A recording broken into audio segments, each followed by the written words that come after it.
Hello friends, welcome to study of commerce. चलिए आज इस वीडियो में हम समझते हैं कि डेटर्स और क्रेडिटर्स में क्या अंतर होता है या क्या डिफरेंस होता है। ये कई बच्चे कंफ्यूज रहते हैं कि कौन सा पर्सन हमारे बिजनेस के लिए डेटर कहलाएगा या कौन सा क्रेडिटर कहलाएगा। तो आज अगर आप ये वीडियो सीरियसली देखेंगे तो आपका सारा डाउट क्लियर हो जाएगा कि डेटर किसे कहते हैं और क्रेडिटर किसे कहते हैं या दोनों के बीच में क्या डिफरेंस है। अगर मैं हिंदी में बात करूँ तो डेटर हमारे बिजनेस के लिए वो पर्सन होता है जो हमसे उधार कुछ खरीद रहा है, जो हमसे क्रेडिट पे कोई सामान खरीद रहा है। वो कोई पर्सन भी हो सकता है, कोई कंपनी भी हो सकती है, कोई ऑर्गेनाइजेशन भी हो सकती है। अगर कोई हमसे उधार या क्रेडिट बेस पे कुछ भी खरीद रहा है और फ्यूचर में वो हमें कैश देगा इस सामान के बदले, तो वही पर्सन हमारे लिए क्या कहलाता है? डेटर कहलाता है। और अगर हम क्रेडिटर की बात करें तो क्रेडिटर वो पर्सन होता है या कंपनी होती है या फर्म या ऑर्गेनाइजेशन होती है जिससे हम उधार खरीदते हैं, ठीक है, जिससे हम उधार खरीद रहे हैं और फ्यूचर में हमें उसे कैश प्रोवाइड करना है। वो पर्सन हमारे लिए क्या कहलाता है? क्रेडिटर कहलाता है। चलिए अब हम डिफिनीशन भी देख लेते हैं। डेटर रिप्रेजेंट दोज पर्सन और firms to whom goods have been sold or services rendered on credit and payment has not been received from them। ठीक है, तो डेटर रिप्रेजेंट करता है ऐसे पर्सन या फर्म्स को जिनको हम गुड्स सोल्ड कर रहे हैं, बेच रहे हैं, या फिर सर्विसेज प्रोवाइड कर रहे हैं क्रेडिट बेस पे और पेमेंट हमें अभी तक रिसीव नहीं हुआ है।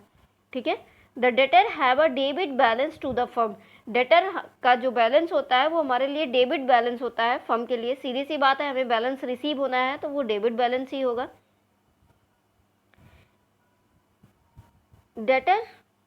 Debtor shown as assets in the balance sheet under the current assets section। Debtor हमारे लिए, हमारे बिजनेस के लिए एज अ एसेट्स होते हैं और एसेट्स में भी करंट एसेट्स होते हैं, क्योंकि डेटर्स अगर हम किसी को उधार सामान दे रहे हैं तो वो विद इन अ ईयर हमें पैसे दे देगा। ऐसा नहीं है कि आप किसी को उधार देते हो और ये कहते हो कि भैया आप 3-4 साल बाद लेके आना पैसे। ठीक है, तो आप 1 साल के अंदर में ही कैश आपको मिल जा रही है, इसलिए ये करंट एसेट्स होती है और ये हमें फ्यूचर में बेनिफिट प्रोवाइड करता है, इसलिए हम इसको एज अ एसेट ट्रीट करते हैं बिजनेस में। Debtors are an account receivable. Debtors का अकाउंट रिसीवेबल कहलाता है क्योंकि इनसे हमें कैश रिसीव होनी है, ठीक है, ना कि हमें इन्हें पे करनी है। चलिए अब एग्जाम्पल देख लेते हैं। Suppose goods of ₹10,000 have been sold to Neeraj.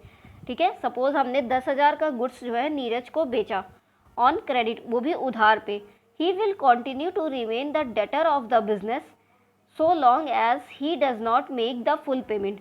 तो नीरज हमारे लिए तब तक डेटर बने रहेंगे जब तक वो पूरा पेमेंट नहीं कर देते, पूरा 10,000 हमको पेमेंट नहीं कर देते, तब तक वो हमारे बिजनेस के लिए क्या रहेंगे? As a debtor person treat किए जाएंगे, जब तक वो अपना पूरा उधार क्लियर नहीं कर देते, पूरा क्रेडिट अमाउंट क्लियर नहीं कर देते। ठीक है, चलिए अब हम बात करते हैं क्रेडिटर की कि क्रेडिटर कौन होते हैं। तो क्रेडिटर ऐसे फर्म या पर्सन्स होते हैं जिनको हमें पैसे देने होते हैं, जिनसे हमने उधार सामान खरीदा होता है। ठीक है, क्रेडिटर रिप्रेजेंट दोज पर्सन और firms from whom goods have been purchased or services procured on credit and payment has not been made to them।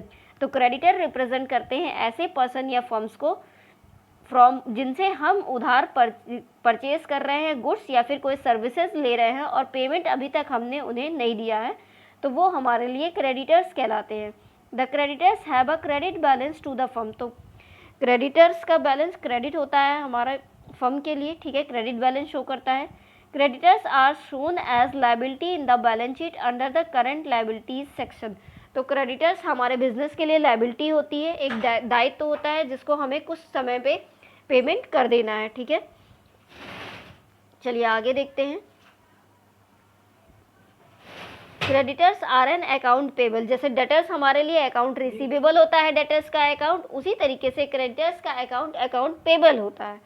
चलिए अब हम एग्जांपल्स देखते हैं। Suppose goods of ₹5,000 are purchase from Gopal on credit. Suppose आपने 5,000 का goods जो है वो गोपाल से उधार खरीदा है। He will continue to remain the creditor of the firm so long as the full payment is not made to him. तो गोपाल हमारे लिए कॉन्टिन्यू क्रेडिटर रहेंगे जब तक कि हम पूरा 5,000 उनको पेमेंट नहीं कर देते, तब तक वो हमारे फर्म के लिए क्रेडिटर कहलाएंगे। ठीक है, आई होप आपको दोनों के बीच में डिफरेंस क्लियर हो गया होगा। अगर आपको कोई भी डाउट है क्रेडिटर या डेटर से रिलेटेड तो आप कमेंट करके पूछ सकते हैं, ठीक है। वीडियो अगर आपको अच्छा लगा हो तो लाइक कर दीजिएगा और भी स्टूडेंट्स को शेयर कर दीजिएगा, ठीक है, ताकि वो भी अपना कन्फ्यूज़न क्लियर कर सकें। अगर